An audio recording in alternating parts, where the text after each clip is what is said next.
We are back, and tonight Ben and I are going to talk to you about Min Min lights. And I was just asking him off camera if there's because Ben's in Victoria and I'm in Queensland, as to whether there's he receives many Min Min reports in Victoria. So what's the answer, Ben? Well, the answer is no to that question. I haven't received any reports that someone would classify as a Min Min, and I think people might interpret it differently these days. Okay. So as a potentiality, but the way a Min Min light tends to behave is it tends to sort of like dart around, and it tends to be sort of like it's not a high altitude thing. So they're usually a fairly low altitude or almost at ground level. And when you look at the classic reports of them, you'll find that they will sort of dart around and zigzag and stop, and then they'll shoot off a bit, and then they'll come back again. So they do behave in a way that sort of perhaps indicates that they might be intelligently controlled or have some innate intelligence themselves. Most of the reports that I get, which are definitely lights in the sky and plenty of them, perhaps not so much close to the ground. Yes, that's true. And that's always the marked difference between UFOs and Min Min lights, that Min Min lights are often lights that people see in the sky that are usually just above treetop height, and they're always quite low, low to the ground compared to UFO reports, generally speaking. Yeah, and generally about the size of like a basketball sort of size, like, or maybe a beach ball. They're not really, no one's reporting a Min Min the size of a bus, like they are generally a smaller, basketballish, beach ballish type of a light. That seems playful, and at the end of the day, they're described as leading travelers astray. Like you hear stories, or whether they're legends or whatever, about people that have followed Min Min lights, and the thing just can basically lead you out into nowhere and get you completely lost, and presumably never to return again. or they can lead you to your death. I've heard that. Yes. Well, yeah. So so they're described as being fuzzy or disc-shaped lights that hover just near the horizon, and you can never actually get close to them. Most often seen as being, or described as being, white in color, with some accounts of them changing color from white to red and to green again. Which, that's the only problem I have with that, is that if that's on the horizon, that's kind of like how a star behaves when stars are low in the sky. They will refract the Earth's atmosphere, and that's when you get blue, red, green and white blinking low lights on the horizon. It's often a star rising, and it's the grubby Earth atmosphere that creates those spectrumary colors in them. So that might apply with Min Mins too, potentially. Well, I would have to disagree with that, actually, because some of it, because they have been reported as blue or red, but not changing colours. But in some cases, I've read reports about them glowing like a red hot coal. Yeah, I've heard of that too. Yes, white as well. Yeah. But where I am in Queensland, it's we know a lot about Min Min lights. We know of them, and I think actually most Australians have heard about Min Min lights for sure. And in Queensland, they're located intensely around central to far west Queensland, around the Boulia, Warrenda, Min Min and Middleton areas. Mm. Actually, I think the first documented report, because these are not necessarily a modern phenomenon, but the first documented report I was reading was back in the 1920s. Mm. When a stockman observed a light over the graveyard at the back of the Min Min Hotel, which later burnt down in 1924. But there was a book called 6 Months in Australia by Thomas Horton James. It was published in 1838. And he wrote about a strange light that could fit in, under the umbrella of Min Min lights. So I find that really interesting. I haven't read a lot of reports from, historical reports like that, but there are a few around. But and I think you're probably going to talk about the same as me about the book called The Min Min Light by Maureen Kazika, or The Mystery of the Min Min Light. And actually, it turns out that Maureen's no longer with us, but it turns out I actually know her niece. So wow. That's really interesting. I didn't know. It just came out in a conversation one day when I was talking about it. And she said, oh, she was my auntie. What? But in Maureen's book, she talks about them, some of them, the reports that she came across. And let's just give a bit of a backstory to this too, because in 1992, Maureen got an arts, what am I trying to think of? Grant? Yeah, grant. Thank you. Grant, yeah. For some funding. And she went and through Queensland and documented the cases that she could find. And she's got some really interesting reports in her little book. And as far as I know, it's the only book that is specifically about the Min Min light to this day. There are other books around that talk about the Min Min light, but it's the one that has the only that sort of research that she's done, including a map of where they were reported as well. So I find that really interesting. Yeah, it's interesting that like in a general mystery book, you might find something about Min Min lights. Yeah. But is it entirely an Australian phenomenon? Do they appear in other parts of the world? And I have heard of them appearing in Saudi Arabia, in the deserts of Saudi Arabia. So that's might be interesting as well, that they do occur in other parts of the world, but are they reported as that? That's another question. Well, there are the lights in Hesterland, aren't they, over in Europe? Yeah.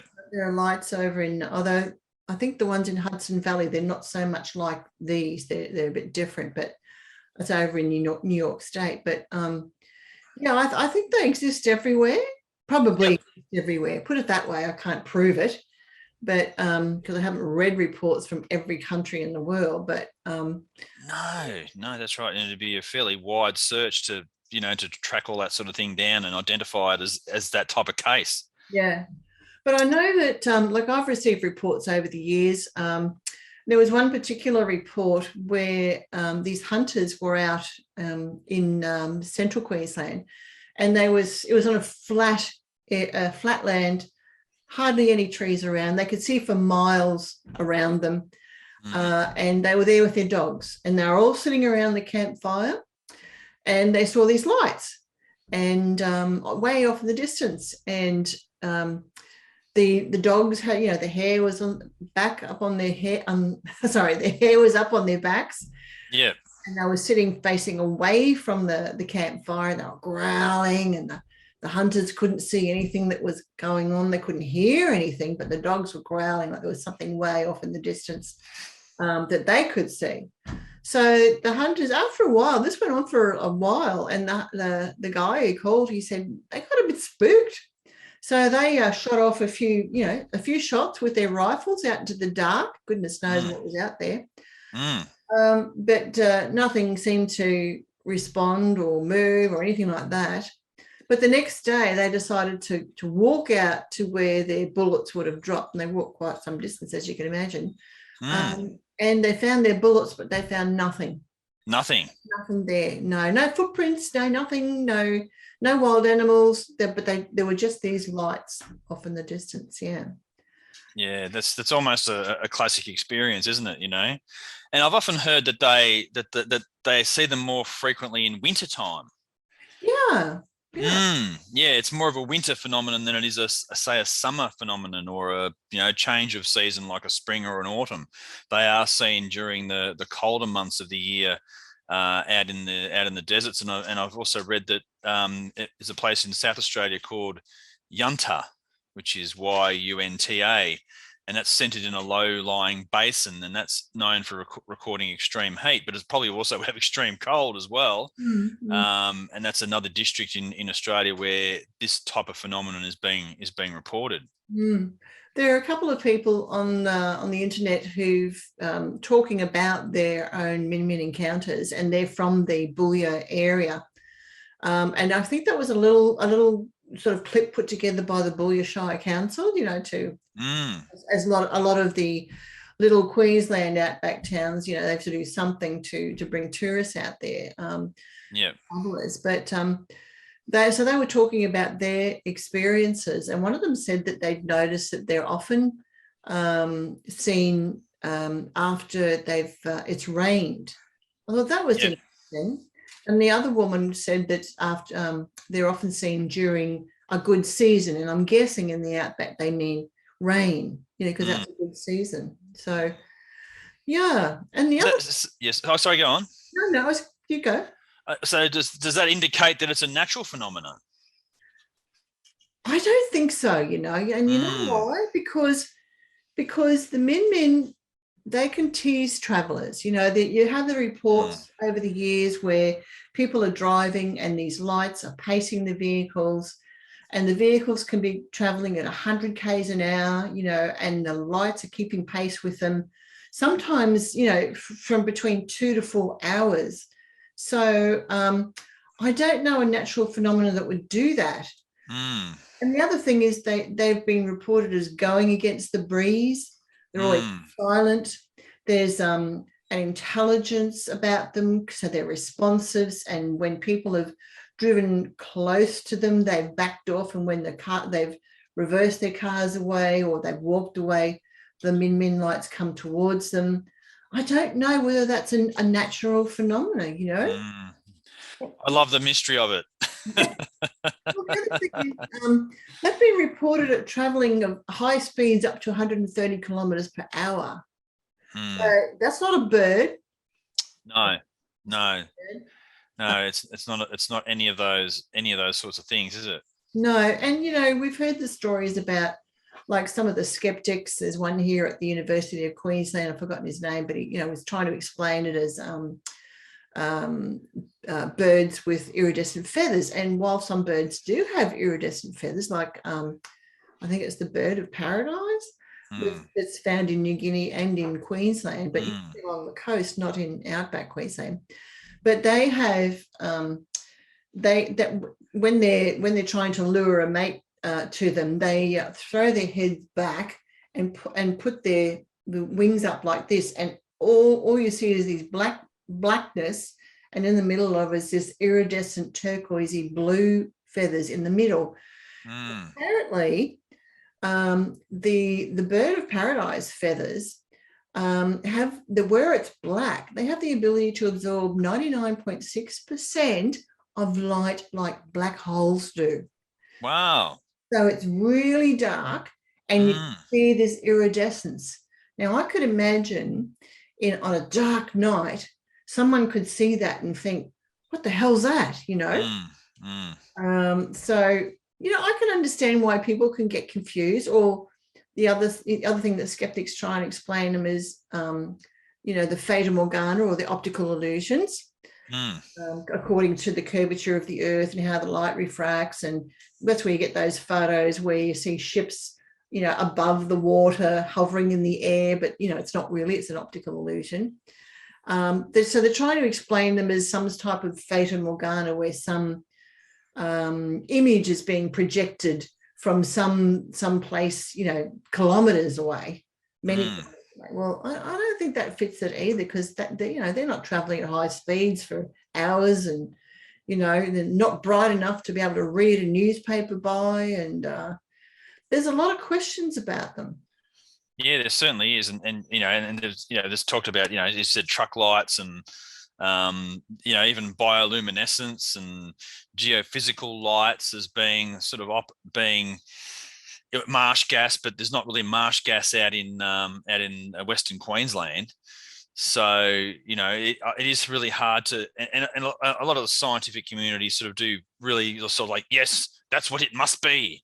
It must be a refraction of light or a geophysical light, and that's how they tried to explain Ron Sullivan's bending lights encounter on UFOs on Invasion Earth, the series that I was on a few years ago. They said no, it was a refracting light that came over. So no, I don't think so. And the way that these Min lights behave, you have to say no, it's not some type of a mirage.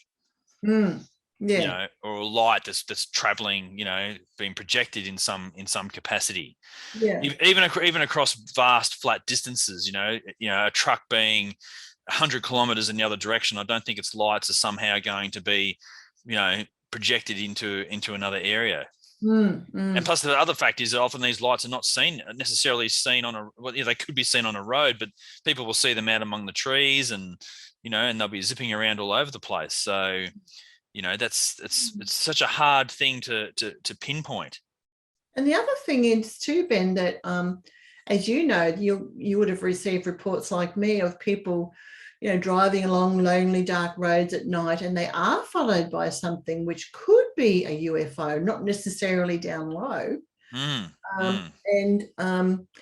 So we do know that those objects pace vehicles as well as Min lights. So, but the difference, I think, with the Min lights is people have reported seeing them go through solid objects too. Yeah. And yes.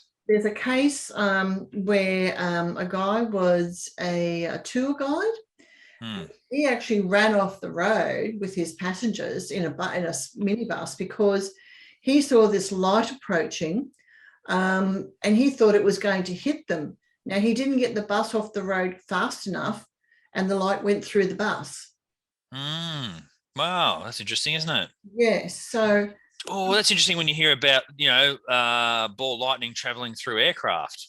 Like that's, I've heard that before. Or, balls of light traveling, aircraft have been flying along and a ball of light has come in and passed through it as well. So I don't know whether that's connected or not, but I've heard that as a phenomenon, planes flying. Yeah. And I guess in some ways, when you're talking about Min lights going through solid objects, it's not unlike the Foo Fighters, is it? From World War II. Exactly. It's very, very similar to that. Yeah. So yeah, are they hovering? Do they live up there and come down, or do they come from under the ocean, or what? It's just a really hard thing to sort of pinpoint. Or do they emerge from the ground, from under the ground? Yeah, exactly. Like come up out of the ground and then zoop around. So I just wanted to touch on some of the names that it's got as well. Like Min lights is probably the most well-known name, but they're also being referred to as Paddy's lantern, Quinn's light, will-o'-the-wisp, which is probably another fairly common term, jack-o'-lantern, and ghost light. So they have sort of weaved in with other names in other ways as well. So are they Australian origin, those names? Well, I think will-o'-the-wisp is probably one that you'd see in Europe, and probably jack-o'-lantern, but I'm sure Paddy's lantern and Quinn's light would be Australian, I would imagine. Right. Okay. And ghost lights, you could say, well, ghost lights could occur anywhere.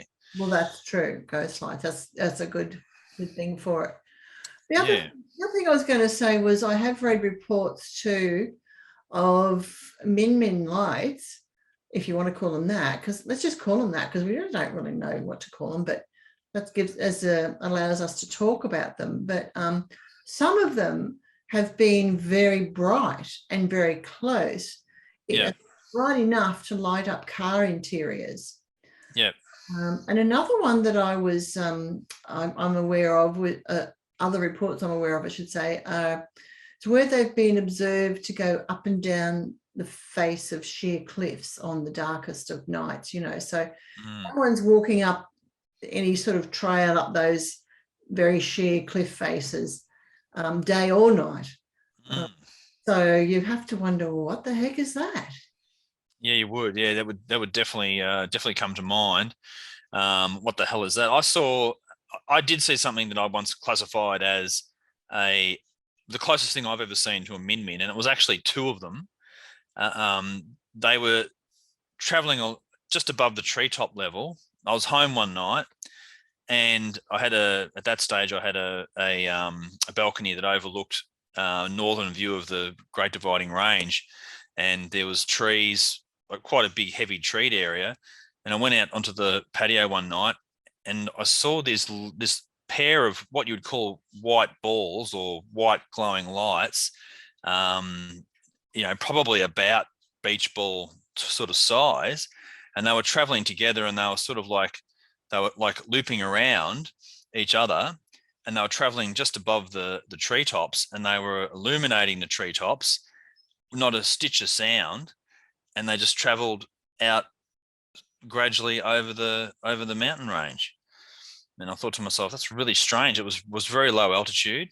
I was on a height of area of high elevation when I saw it, and they just sort of playfully danced across the treetops, and off they went. So So it's when you say you said illuminated the tops of the trees, right? Is it like the whole top of the tree, or is it just a little? no, not the whole. No, not like it was like a big spot beam or anything like that. It was the area of the tree that they were above, just in their immediate area.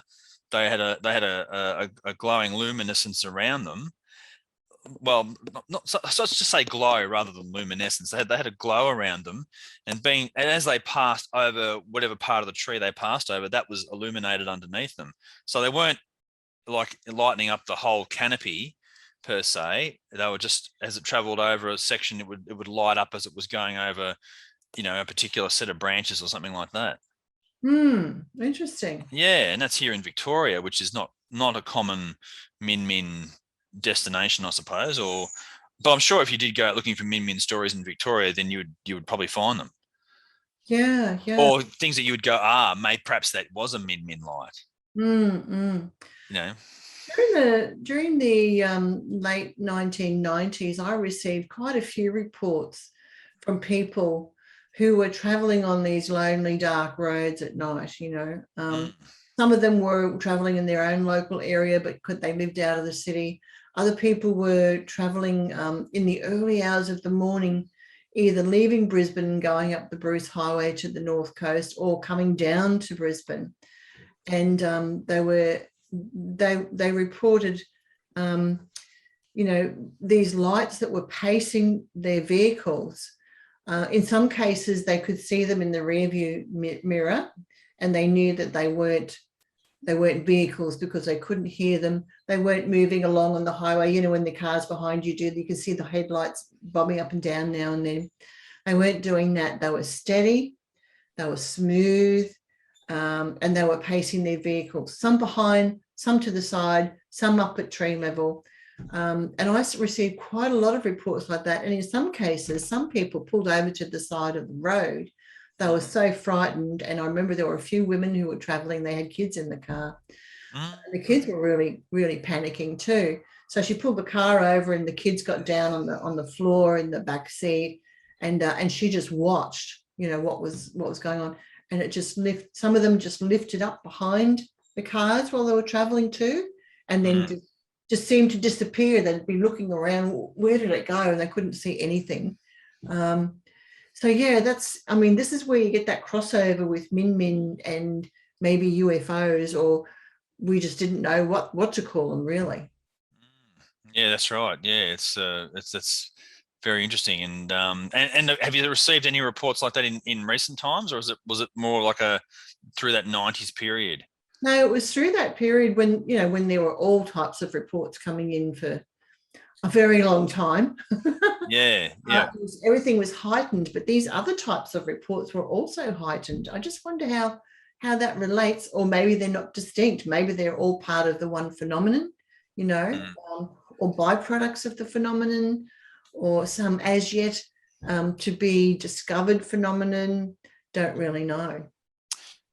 Is it coming from other dimensions? Yeah, That's another possibility. That's a, like it can appear and then it can disappear. Like that's. I think that's probably if you can't explain it in terms of a natural phenomenon that every cold winter after a good rainy season they appear, which would indicate some type of natural phenomenon. Like a set of physical conditions required to generate it. If it's not that, and they're appearing and disappearing at will, perhaps they are of dimensional origin. Well, here's where the conversation gets interesting because when you start talking about in the UFO subject, and this is obviously going to spill over into that because it's hard to differentiate a lot of the time between min-mins and UFO sightings, but from the public, right? So by the time we're getting them, we're trying to understand what they're telling us they've seen. So we're getting it, not firsthand. Yeah. But what if, these are like, when we start to talk about advanced technology, it can seem really, supernatural, paranormal to us, can't it? Yes.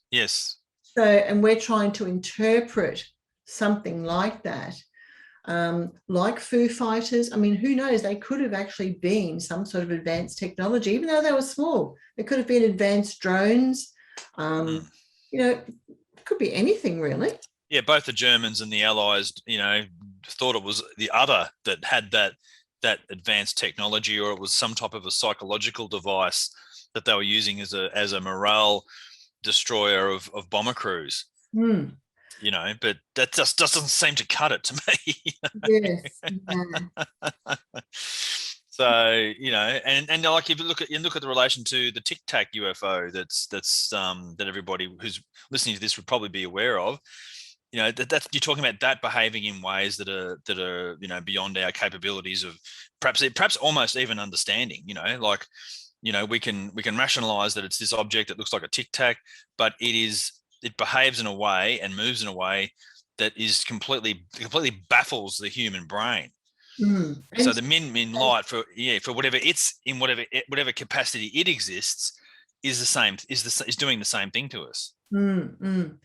Yeah. And what if it's a life form? Oh, that's correct. It could have some level of consciousness to it. Well, the Min reports seem to. They seem intelligent and they're powerful if they're keeping pace with vehicles, going over 100 k's an hour, up to 130 k's an hour. They're enduring. They can keep that pace going for a while. So whatever it is that's driving them has to draw on energy somehow, somewhere, no matter what it is, whether it's a life form or some sort of what if it's a life form that can be both physical and non-physical? I mean, we haven't even thought about those sorts of things, really, have we? No, that's right. That's right. It could be any combination of those things. And the sign in Boulia in Western Queensland says the Min light, the unsolved modern mystery, is a light that at times follows travellers for long distances. Yeah. It has been approached but never identified. Yes. So, and you're right about that long distance. Like it can travel with you for several hundred kilometres. Yeah. So there is some type of energy source that is there. Or is it the fact that there's that, and then if you're out traveling around, out in the middle of nowhere where you are a moving light traveling down the road, you would be something that would needed to be looked at, I would have thought, potentially by another phenomenon, like UFOs follow cars, Min lights follow cars. So here humans are traveling along in these brightly lit vehicles, and something out there goes, oh gee, maybe I might go down and check out what that is, and then they pace the car. But you don't even have to be in a car. You can be walking, and a Min light can appear seemingly out of nowhere, and it can come quite close, move away, never let you get close enough to it. So there's this kind of like it's like a dance with it, really. It dances and plays with whoever is it comes across its path. Yeah, it's certainly interacting. Yeah, and it could be for a few minutes, or it could be there for a couple of hours. Yeah. Now, the other interesting thing is I've read some reports in Maureen's book where she had recorded where stockmen had, they'd seen min skimming over the top of the backs of cattle, because I say camels, of cattle in stockyards, but the animals didn't pay any attention. They didn't flinch. They didn't have any reaction to it whatsoever. Whereas at other times, some animals have, like there was one report of a stockman who was riding along at night on his horse, and he was he could see this light off in the distance, and his horse saw it. Now his horse didn't react, so and they just kept on going. But he thought, well, what is that? Because this is back in the 1950s, you know, like you said, in those days, 1950s in outback Queensland, you might have had 2 or 3 cars in the whole district, you know. Yeah, exactly. You knew it wasn't a vehicle because the light wasn't operating like a headlight. He could hear no sound, etc., etc. So as he went on further, he got a bit spooked, but he went on further and he decided to test his horse. So he stopped and struck a match to light up the cigarette, and his horse flinched because of the light suddenly in the darkness. So, and yet the horse didn't respond to the other light. So, and yet at other times, animals will respond crazily to it. There's another report where someone was a stockman out at night again, and he came across a min or a min came across him on his horse, and he had to hold the horse back because the horse was, wanted to get away, and he had to hold it so it wouldn't sort of buck and carry on. So sometimes animals respond to them, other times they don't. Yeah, that's interesting, isn't it? It is. You think, an animal is, things like helicopters and big aircraft, they'll spook animals, no problems in the world. And even with UFOs, you'll see like the object is normally emitting some sort of a sound that disturbs animals. So, but not necessarily either. I mean, they can be silent and the animals are running around like mad. So I suppose, what is it that trigger that will go to a point where an animal will go, well, I'm going to react to this thing in the environment. And then other times, no, it doesn't do it. Yeah. Yeah. I mean, I guess we have to take into account that some animals are more sensitive than others. And I have read that there's about 2% of all species who are much more sensitive than the rest of the species, because purely acting as alarms for the herds or that sort of thing. And hey, who knows, maybe that can explain why we have some people are mediums and most people aren't, Most people, yeah. I don't know. So we have to take that into account. We've got to think about it a bit logically, but I do find that very interesting. The other thing I was reading about min too is they can have repetitive behavior. And there was a case in, it was south of Hughenden in Queensland, and it was, what was it? It was this was an example from the 1920s. I love these historical reports. Yeah, they're the best, aren't they? Yeah, where a min, it would fly around the shearers' quarters every night after night after night. And for anyone watching from overseas, the shearers' quarters are where the men who in those days would stay on the property, and they'd be the people who go and shear sheep. And so these min would go around the shearers' quarters night after night after night. I mean, for what purpose? For what would that be? That's right. It doesn't make any sense. I've actually found a case from Mildura, which is kind of similar territory, because Mildura being up in far north Western Victoria. The witness states that as a young bloke, he was driving back across Outback New South Wales to Mildura in 81, and he encountered something that he could only attribute to being a min light. It was about 2 a.m. on a very crisp winter's night on One Tree Plain, which is the hay plains. And there was a very bright light that he thought was a semi, but after 10 minutes, it got no closer to him. and he thought it was spotlighters, a station's property, and even Venus. So he obviously gave it some thought as to what this could have been, but concluded that it was none of these things.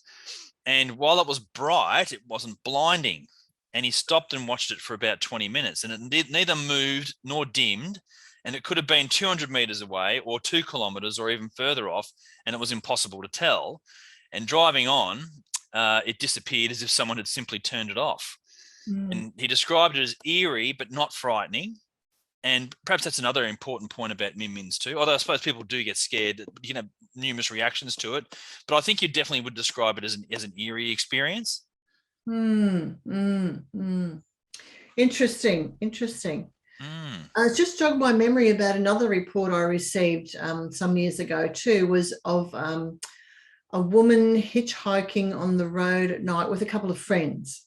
And they had stopped, as in the days when you could still hitchhike. You can't do it now, but and they saw this oncoming light coming down the highway. They weren't in the city. They were out of the city area, in a more rural area. Anyway, this light was approaching them, and it was getting closer and closer, but it was silent. But this is at road height, okay? So first of all, when they first saw it off the distance, they thought, oh, here's a vehicle. We'll stick our thumb out. But as it came closer, they realised it wasn't making any sound. They thought, this is a bit weird. It's a bit strange. What the heck is it? By the time it got close to them, they decided to just sort of back off the highway, back off to the side of the road as much as they could. And this light zipped past them. And they said it was something like, it didn't appear to be solid. It was quite large. It was about the size of a small car. And it just went by. And there was no wheels, no nothing, no sound. It just went like that, just went past. I do wonder, though, you know, if they had seen that up in the sky above tree height, could that have been a similar size to what some people see as a min-min light? Because remember, at night, it's really hard to judge sizes and distance. Yes. You know, yes. Because you don't have, in the daytime, if you're looking up into the sky, it's hard to judge how far away something is, unless there's some sort of cloud height you can judge against, or something else in the area. But yeah, so I don't know. That was a very interesting report too. Yeah, you look at you know, as you say, size of object. You might see it the size of a car, and another person reports it as the size of a beach ball. You know, and that is just back to that distance. In that case that I brought up on the Hay Plains, there, he had no idea. He had no idea how big that object was. Yeah. Yeah, interesting. And I think there's a whole host of those little vignette stories out there, you know, that often they probably don't get reported, you know, that are brief encounters, you know, or, you know, like those sort of brief encounters. And yeah, so how many people have seen these things? Yeah. Well, you'd have to say hundreds, I reckon. Maybe even thousands. I think so. Over a period of time, you know, say from the period of Australian settlement, or from the turn of the 20th century, right through for the last 100 years, there's probably been thousands of sightings. Well, I have read many reports over the years which weren't called min lights, but they were historical sightings, like what you were saying before, will-o'-the-wisp and Paddy's lanterns and those sorts of things. So, you know, they're around, and I have actually read some of those on the Trove website, the government website, where they put up historical newspaper articles. Where I think the National Australia Library has is behind that, and it's a great website to trawl through to look at Australian mysteries. Of course, the further back you go, you have to think outside the box of what they might have called them then, you know, because they weren't talking about min lights or UFOs in those days, you know, going back to the late 1800s or the turn of the century. They were calling them something else. So you have to sort of search for strange lights or killer monsters, or, you know, if you're looking for yowies or something like that, you know. That's right. Yeah, yeah. You got to frame it in the parlance of the time. Yeah. What were they? What would people have referred to it back in 1920 or 1840? Yeah. Yeah. So yeah, very very interesting. Mm. So Very interesting. was there anything else you want to talk about as we round up about Min Min lights? Well, really, I think I think we've covered a lot of the basics of them, and I suppose a lot of people would be familiar with it. I'm not really aware of sort of more recent encounters. No. Like a lot of them have been maybe from the past, and are we seeing it in a similar vein to UFOs, that maybe they come in flaps, maybe not? Yeah. Is it purely? A lot of the reports are in wintertime, and I've looked through a few reports, and majority of them are saying that it was winter, a cold winter's night, when they saw these objects. So it's I suppose I'm interested in the frequency, and you can't go out to even to Boulia and be guaranteed to see a min min. Yeah. So when and where are they appearing? Nobody knows. You can't. I don't think you can create a theory or a an equation on min min appearances. Well, actually, I was reading in the Min Min Light book that there was a flap in the 50s of Min Min reports from the far west Queensland area. I don't know exactly how long that went on for, but you can get more information for anyone who wants to travel out to the Boulia Shire and go to the Min Min Centre.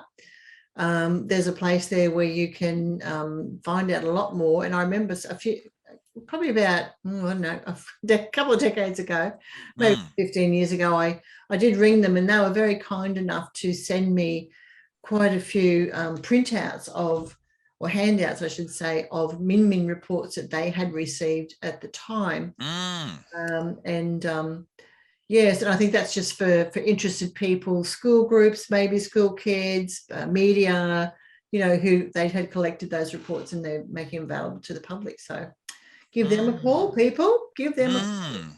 And the Min Min has made some appearances in pop culture or popular culture in Australia as well. It was actually appeared in episode 16 of season 3 of McLeod's Daughters. Oh, really? Yeah. So I've never seen it myself, but if you've got the full DVD set of McLeod's Daughters, break it out. And episode 16, season 3 has a Min Min story.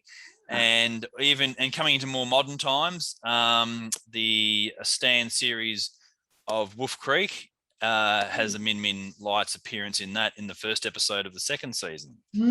So so I suppose it's only a couple of instances of it being woven into Australian pop culture. Isn't that interesting? That you think that in Australia we would have a lot more TV series and movies where the Min Min lights were involved, because it is part of the Australian Indigenous people's culture. Yes. As well as it's even in the white European Australians culture now too, because we live here where it's happening. Yes, that's right. It's basically for everyone. And like all mysterious phenomena, you could spend weeks driving around out in Western Queensland in the middle of winter and see nothing.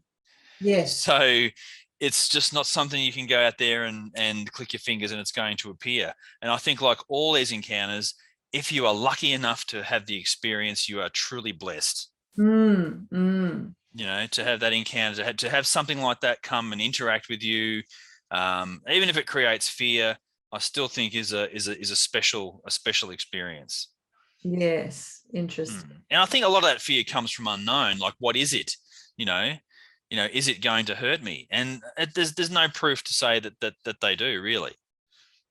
No, not that I'm aware of. Not from anything. It's just really more the fear of it. Yeah, the fear of it. And I suppose the bit of the legend or the myth of it, the fact that it can lead you astray, like a will o' the wisp has got that kind of association to it, getting lost by following the will of the wisp, and even fairy folk and things like that. So it's interesting. Yeah, I have watched a couple of clips of Indigenous people or mixed Indigenous people, mixed race Indigenous people who've been talking about when they grew up as kids and their mothers and grandmothers used to threaten them, if you don't do the right thing, the Min Min's going to come and get you, So that's why we don't hear too much from them. I don't know. Well, that's the same thing with the Yowies as well. I know that here in Victoria, where it's called the Doolaga, the young Aboriginals were terrified at night to leave the campfire because the Doolaga will get you. And that's even into modern times. I've heard of modern Aborigines having fear of the Doolaga in this area. Don't go out past Orbost at night. Don't drive out there at night. The Doolaga's out there. Don't drive out, past Boulia because the Min Min's out there. Yeah. But I think most people who take the trouble to go to Western Queensland are dying to see a Min Min. It's funny how the European Australians don't sort of live in a society where those things have been allowed to become full-blown in our culture. Whereas our Indigenous peoples here, those things are real and they do exist in their culture. I sometimes wish that we lived in a society where we had that in our culture too. We had that context.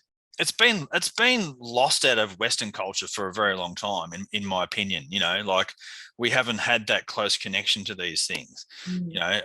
For 500 years, we've lost connection to land, and we've lost connection to deep roots from the past and things, whereas that Aboriginal culture is a much more organic type of a culture, so, and with a very oral tradition. So it's something that's passed down to you, whereas in our culture you've got to go seek it out and read it.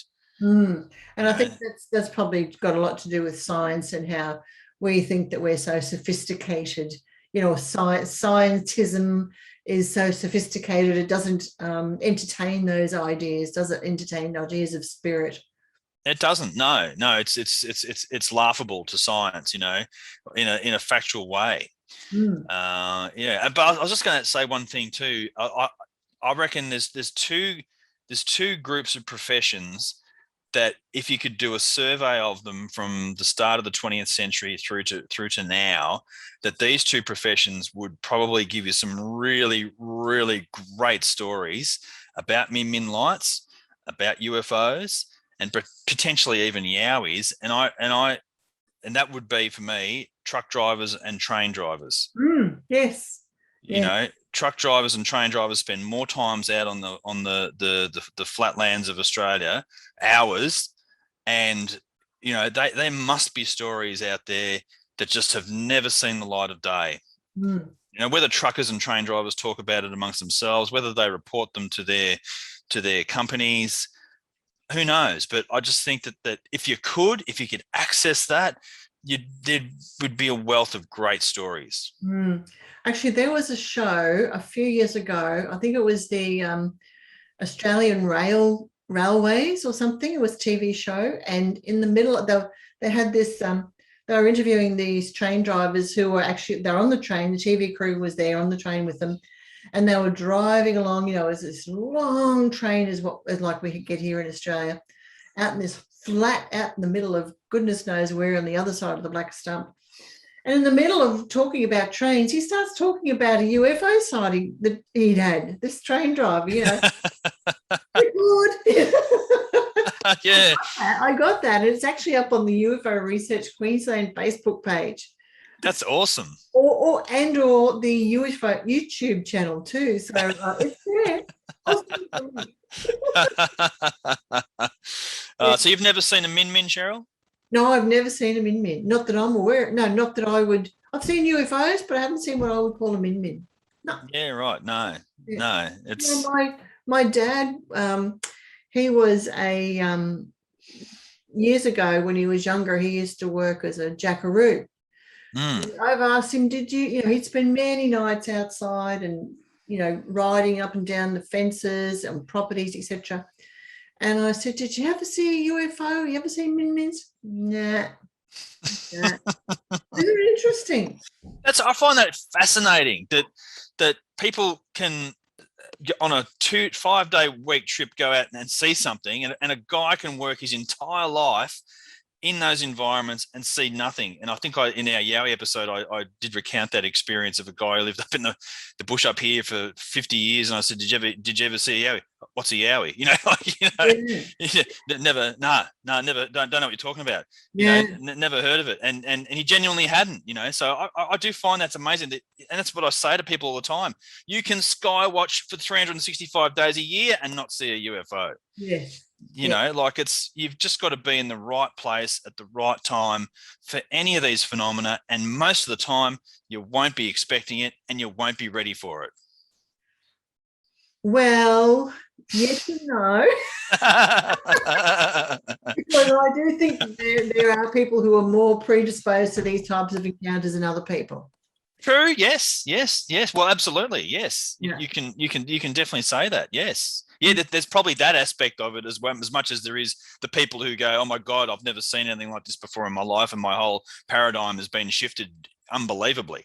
That's right. So yeah, maybe there is that, people who attract it, like, people who win the lotto twice, Struck by lightning 3 times. Yeah, struck by lightning. Yeah, that's right. So it's not to say, people say, well, I've had all sorts of encounters, and you go, oh, really? You've had all sorts of encounters? Well, I'm lucky to have had one, Yeah. So, you sort of, and then you get that between people who go, oh, well, he's a little bit airy-fairy, like he has lots of encounters, and as opposed to the pragmatist who goes, no, well, I've never seen anything, mate. I've been riding these ranges for 40 years on my horse and I didn't see a thing. Well, like our last guest, Dr. Gemma Regan, who had the time slip experiences. And by the way, I've come across another time slip experience, so we'll have to have another show on that. Yes. But, she's had many, many, many different types of strange experiences. She's one of those people who seem to be predisposed to strange encounters. And actually, I was talking to her and her partner just last weekend, and they've had an encounter together that we must get both of them back on the show and talk about that too. Pretty amazing stuff. Yeah, that'd be amazing. That'd be incredible. Yeah. Happy to do that.